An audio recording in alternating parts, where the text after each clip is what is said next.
I would like to take this opportunity to talk about momentum. So what is momentum? In many ways it effectively is the resistance to being stopped. So if you have an object in motion, the harder it is to stop moving, then the more momentum it has. And the opposite of that is inertia, have resistance to being accelerated. But we'll deal with momentum. So the resistance to being stopped, and this is partly Newton's first law, which says an object in motion remains in motion, momentum, unless an external force is applied.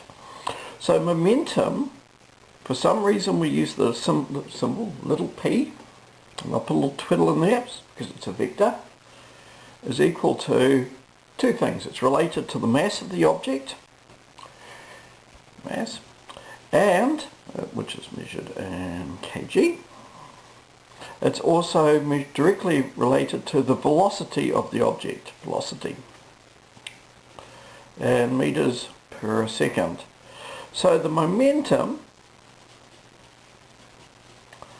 is going to be measured in kgs meters per second.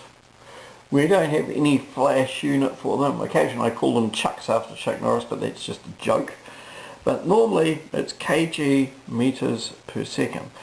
So a couple of examples. A 10,000 kg truck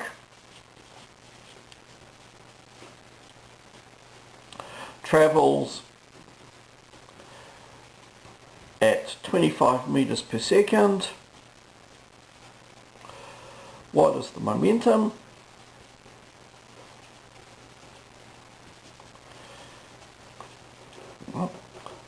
So P equals mv, which equals 10,000 kg times 25 meters per second equals 250,000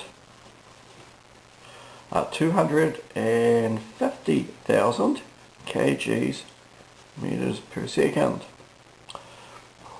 The other way of having lots of momentum is to travel really fast, like the Rapira 3, which is a tank gun. The Rapira 3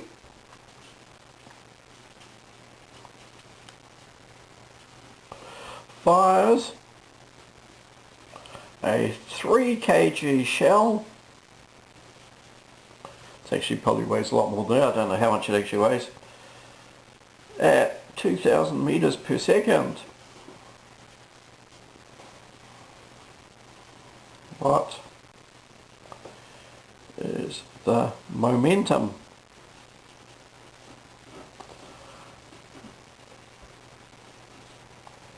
Okay.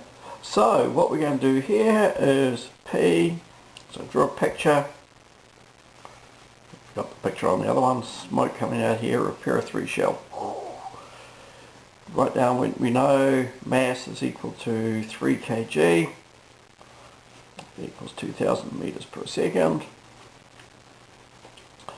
P equals mv, which is equal to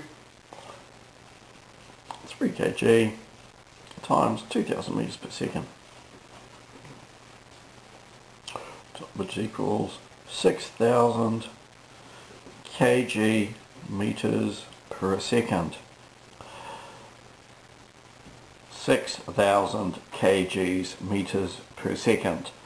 So momentum, the basic concept of momentum is strictly related to the mass times the velocity.